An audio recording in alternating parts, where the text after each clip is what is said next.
ئەمە یەک دۆزای لوتمەوە لابە یەک دۆز بۆ لای دەمی باوسێ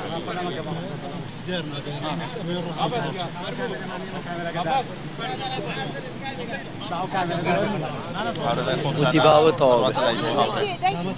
فەرموو مامۆستا. بە ناوی خوای گەورە و میهرەبان ڕاگەیاندراوێک لە دەستەیدا کۆچیەوە مامۆستایان فەرمانبەران وانە بێژان خانە نشینان خاوەن پێویستە تایبەتیەکان هاوڵاتیانی هەرێمی کوردستان بڕوانن ئەنجامی ڕازگۆیی لەگەڵ خودا و خەڵک و شەقام چەند بەرهەمدارە بە چاوی خۆتان جیاوازیەکان ببینن ئایا بەڵێنی درۆی بەرپرسانی هەرێم لە 10 ساڵی ڕابردوودا تا ئەمڕۆ چی لێ هاتۆتە بەرهەم بەڵام بەڵێنی سەرۆک وەزیرانی عێراق بۆ مامۆستایان دوای تەنها 15 ڕۆژ لە دیداری نوێنەری مامۆستایانی ناڕازی لە ئەنجومەنی وەزیرانی عێراق ئەنجامەکەی دەرکەوت و وەک خۆر ئەدرەوشێتەوە ڕوون واشکرایە چێ دژی هەڵمەتەکانمان بوو لە بەغدا چێ دەیان و سەدان بربەست و ڕێگری بۆ دروستەکردین چێ دەیان و سەدان تۆمەتی ناڕەوای بۆ دروستەکردین تەنها لەبەرەوەی باوەڕمان بە ڕێگەی ناڕاست و ساختەکەی ئەوان نەبووە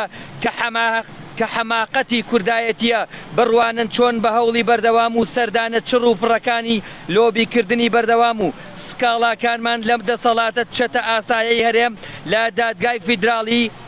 چۆن گەیشتە ترۆپچی سەرکەوتن و ئاسۆی پێدانی مژدەی کۆتایی بە هەمووان زۆر نزیک بۆتەوە بڕوانن چۆن خەباتی بەردەوامی مامۆستایان لە هەموو عێراق دەنجی داوەتەوە پەسەندکردنی هەمواری موچە و ڕەزامەندی ناردنی 680 ملیار بۆ موچەی مانگی یەک و مانگەکانی تر تا پەسەندکردنی هەمواری یاسای بودجە لا پەرلەمان بەرهەمی خەباتی بەردەوام و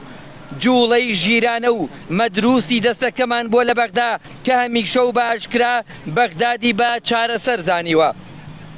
دەستەکەمان پێشتر و ئێستاش باوەڕی وا بووە کە چارەسەر تەنها و تەنها لە بەغدایە بە پێچەوانەی ئەوانەی هێشتا لە زەلکاوی کوردایەتیدا بەجێماون و خەریکە چەواشەکاری و ڕایگشتین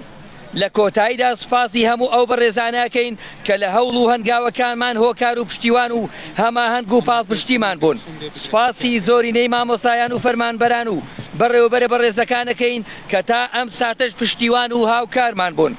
داواکارین لەسەر جەمە و بەڕێزانە تا بەدەستهێنانی کۆی داواکاریەکانمان و ماندوونە ناسانە و کۆڵ نەدەرانە لەگەڵمان بمێننەوە دوا ڕۆژی مێژوو بە پیتی زێڕی ناویان لە پلاپەڕەکاندا تۆمارەکرێ بەرز و شکۆدار سەرکەوتوو بێ خەباتی سەربەخۆی مەدەنیانەی مامۆستایان و فەرمانبەران دەستەی داکۆچی لە مامۆستایان و فەرمانبەرانی ناڕازی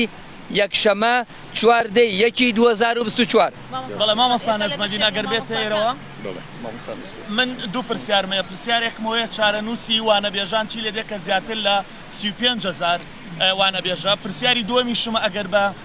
جددی جوابمان بنەوە بۆچی تەنها لە سنووری پارێزگای سلێمانی ئایا ئەو قسەی ڕاستە کە ئێوە هیچ هەوڵێکتان نەداوە لەگەڵ ئەو مامۆستایانەی سنووری شارەکانی دیکە یان هۆکارەکەی چییە؟ بەڵێ زۆر سوپاسانەکەم بۆ پرسیاری یەکەم حەزەکەم بەرچاوڕوونیە بم لە ساڵی 2000 بۆ حەزەکەم بەرچاوڕوونیە بم لە ساڵی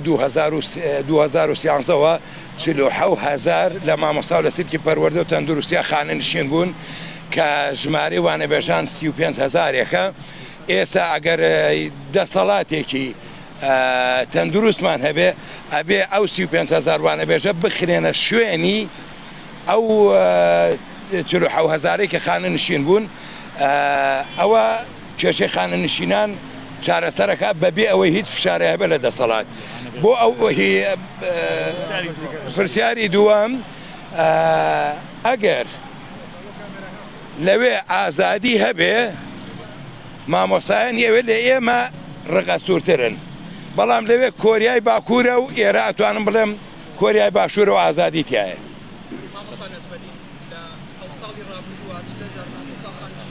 بەڵێ